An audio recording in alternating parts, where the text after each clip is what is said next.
Hi, welcome back to our YouTube channel Helen's little world. ഇന്ന് നമ്മൾ എവിടെ വന്നിരിക്കുന്നതെന്നറിയോ?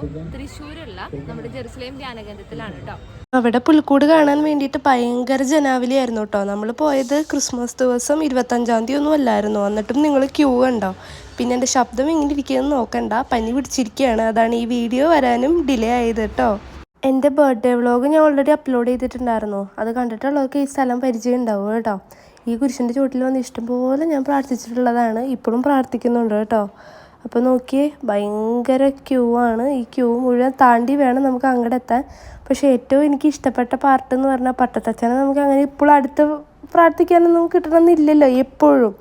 പക്ഷേ അച്ഛൻ ഇവിടെ ഫ്രണ്ടിൽ തന്നെ ഉണ്ടായിരുന്നു, നമ്മളവിടെ പുൽക്കൂടിൻ്റെ അവിടെ കിടക്കണ വാതിലിൻ്റെ അവിടെ. എന്നിട്ട് വരുന്ന എല്ലാവരുടെ തലയിൽ കൈവച്ച് പ്രാർത്ഥിച്ച് അവരോട് വിശേഷമൊക്കെ ചോദിച്ചിട്ടായിരുന്നു കേട്ടോ അച്ഛൻ കിടത്തി വിടുന്നുണ്ടായിരുന്നു. അപ്പോൾ എനിക്ക് ആ ഒരു കാര്യം ഞാൻ ഒട്ടും എക്സ്പെക്റ്റ് ചെയ്തിട്ടുണ്ടായിരുന്നില്ല.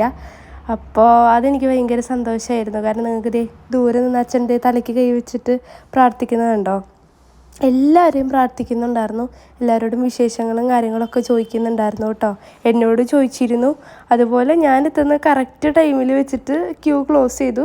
എന്നിട്ട് പറഞ്ഞു അടുത്ത സെറ്റിൽ പോകുന്നത്. അപ്പം ഞാൻ അച്ഛൻ്റെ മുന്നിൽ തന്നെ പെട്ടത്. അച്ഛനോട് വിശേഷവും കാര്യങ്ങളൊക്കെ ചോദിച്ചു കേട്ടോ. അപ്പം അങ്ങനെ നല്ലൊരു ഇതായിരുന്നു. ഇനി ബാക്കി പുൽക്കൂടിൻ്റെ കാര്യങ്ങളൊക്കെ നിങ്ങൾക്ക് കാണാം. അനുഗ്രഹം ഒന്ന് നിറയട്ടെ. കർത്താവേ, കുടുംബം ആശീർവദിക്കപ്പെടട്ടെ. ഓർത്തോത്ത സങ്കടങ്ങളെല്ലാം മാറട്ടെ. നമ്മുടെ പുൽക്കൂടിൻ്റെ മെയിൻ പാർട്ട് വരുന്നുള്ളൂ കേട്ടോ. ആരും സ്കിപ്പ് അടിച്ചു പോകരുത്. ആദ്യം തന്നെ ഒത്തിരി കുഞ്ഞു കുഞ്ഞു പുൽക്കൂടുകൾ ഓരോരുത്തരുണ്ടാക്കിയിട്ടുള്ള കുഞ്ഞു കുഞ്ഞു പുൽക്കൂടുകളായിട്ടായിരുന്നു കേട്ടോ ഉണ്ടായിരുന്നത്. അങ്ങനെ ഒരുപാട് പുൽക്കൂടുകൾ ഉണ്ടായിരുന്നു.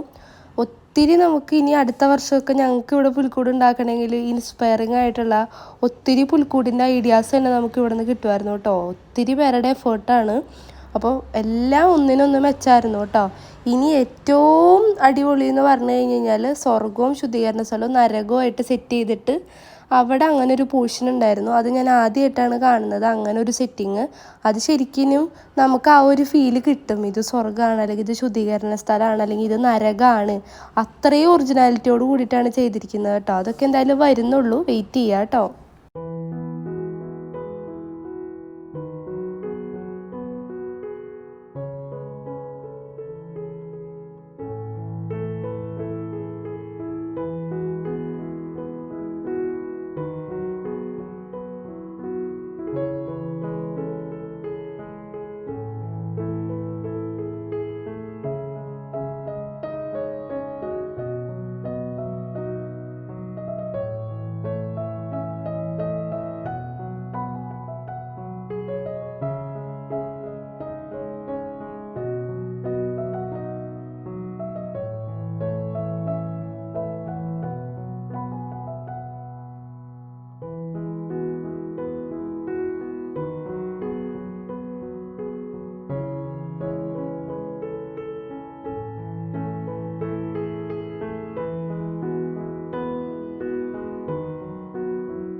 ആദ്യം നിങ്ങൾ കണ്ടില്ലായിരുന്നു റെഡ് കളറിൽ, അതാണ് നരകം. അത് കഴിഞ്ഞിട്ട് പിന്നെ നമ്മുടെ ശുദ്ധീകരണ സ്ഥലം, അത് കഴിഞ്ഞിട്ട് പിന്നെ നമ്മുടെ സ്വർഗം.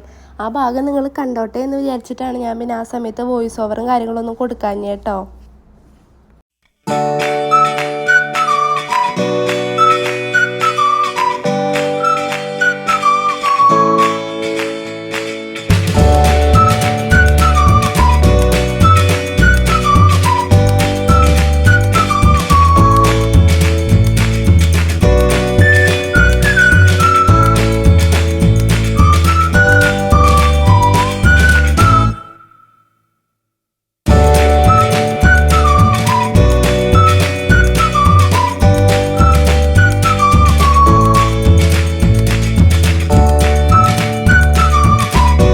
ഫുഡ് സ്റ്റാളിൽ നിന്ന് ഫുഡ് കഴിച്ചു കഴിഞ്ഞപ്പോൾ നമ്മളിവിടെ കയറി പ്രാർത്ഥിക്കാമെന്ന് വിചാരിച്ചു കേട്ടോ. അപ്പം എൻ്റെ ലൈഫിൽ എനിക്കിന്നൊരു എക്സാമും കാര്യങ്ങളോ എന്തൊക്കെ വരികയാണെങ്കിലും പട്ടച്ചൻ്റെ അടുത്ത് വന്ന് പ്രാർത്ഥിച്ച് മിഠായിയൊക്കെ മേടിച്ചുകൊണ്ടിട്ട് പോകാറ്. എനിക്ക് അതനുസരിച്ച് റിസൾട്ടും കാര്യങ്ങളൊക്കെ കിട്ടാറുണ്ട്. ചുരുക്കി പറഞ്ഞാൽ എൻ്റെ പ്രാർത്ഥനകൾക്ക് ഉത്തരം കിട്ടാറുണ്ടെന്ന് സാരം. അതുപോലെ തന്നെ വീട്ടിലാണെങ്കിലും എന്താ പറയുക, നമ്മുടെ കാരണവന്മാരായിട്ടൊക്കെ വന്ന് പ്രാർത്ഥിക്കുന്ന സ്ഥലങ്ങളാണ് കേട്ടോ ഇവിടെ. അപ്പം ഇവിടെ വന്ന് പ്രാർത്ഥിച്ച് ഫിക്സ് ചെയ്തിട്ടുള്ള ഓപ്പറേഷൻസ് മാറിയും അതുപോലെ തന്നെ ഒത്തിരി രോഗസൗകര്യങ്ങളും കാര്യങ്ങളും ഒക്കെ ഇപ്പം എൻ്റെ റിലേറ്റീവ്സ് ആണെങ്കിലും ഒത്തിരി പേര് വന്ന് പ്രാർത്ഥിക്കുന്ന സ്ഥലമാണ് കേട്ടോ.